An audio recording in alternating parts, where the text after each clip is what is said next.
A gang of Lithuanian thugs traveled to Britain with the sole purpose of raiding a family jeweler in Cornwall, a court heard. Armed with crowbars, pepper spray and a gun, they stole £1 million worth of gems from the shop. The day before, 4 of the men flew to the UK, posing as migrant workers. They told passport control staff they were going to work for a clothing recycling firm owned by Gitas Inikatis, who had spent 3 months planning the raid with mastermind Andreas Buinavicius. After landing at Bristol Airport, they were driven 155 miles to Truro, a quiet city known for its low crime rate. The next morning they burst into Michael Spears Jewelers and, holding petrified staff at gunpoint, used crowbars to prise open cabinets containing Rolex watches and diamonds.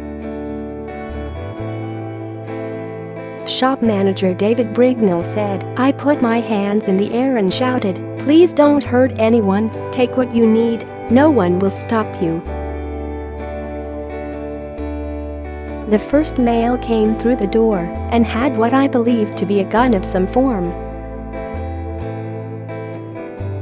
As he came through, he went towards a colleague on the shop floor and shouted down, before walking towards me pointing the pistol.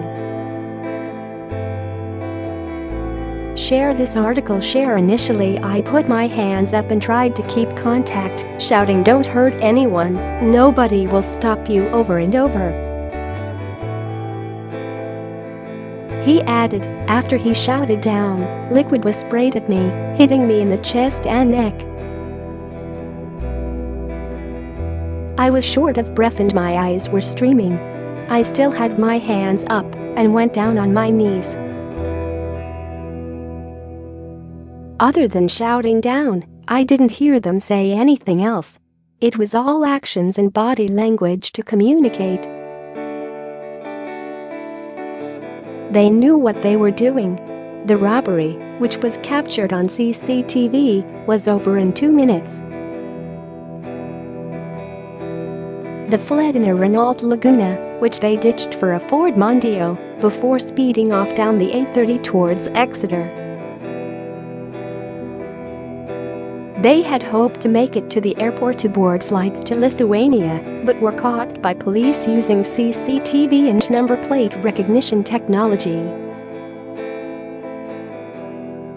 2 of the raiders were arrested on the A30 near Launceston on the day of the heist, January 10, and another 2 in Bristol the day after, having taken a train from St Austell, Cornwall.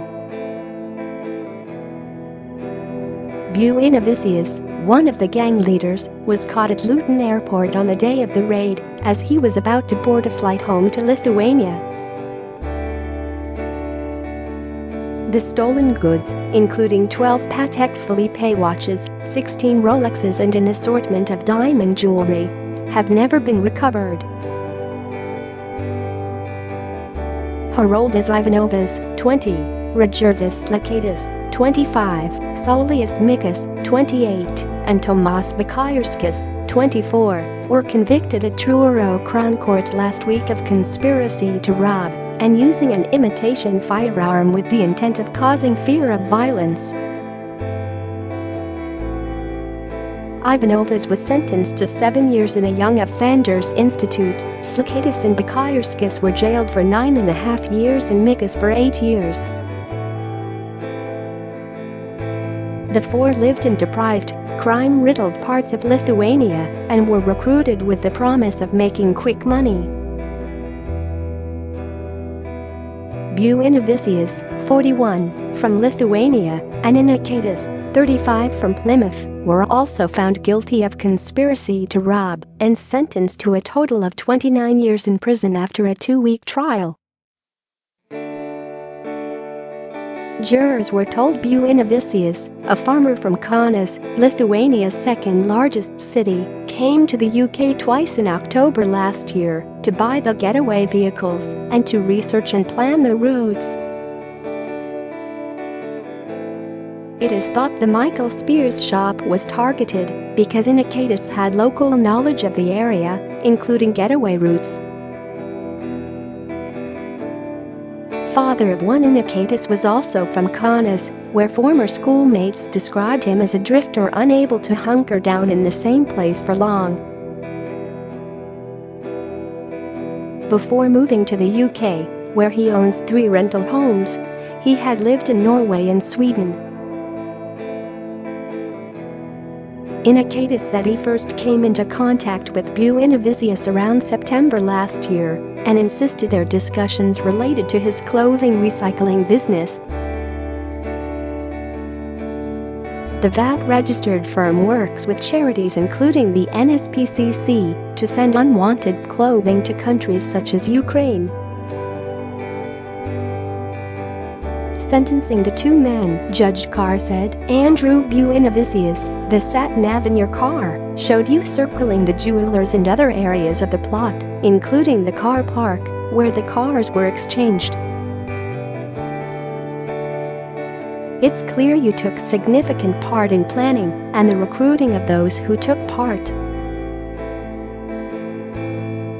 It is, though, conceivable that people further up were directing things from Lithuania. He told Inakatis, you ran a very successful business that not only provided you with knowledge, but presented you with a front the robbery could hide behind. An integral part of your business was people coming from Lithuania and you putting them up, often staying for short periods. You had in place the opportunity to explain it as an innocent business, and I have no doubt you were recruited rather than being an instigator, but you were actively engaged thereafter. Dead-ins, Pete Found, of Devon and Cornwall Police, said this was one of the largest armed robberies we have seen. I hope the sentence can bring about some sense that justice has been served.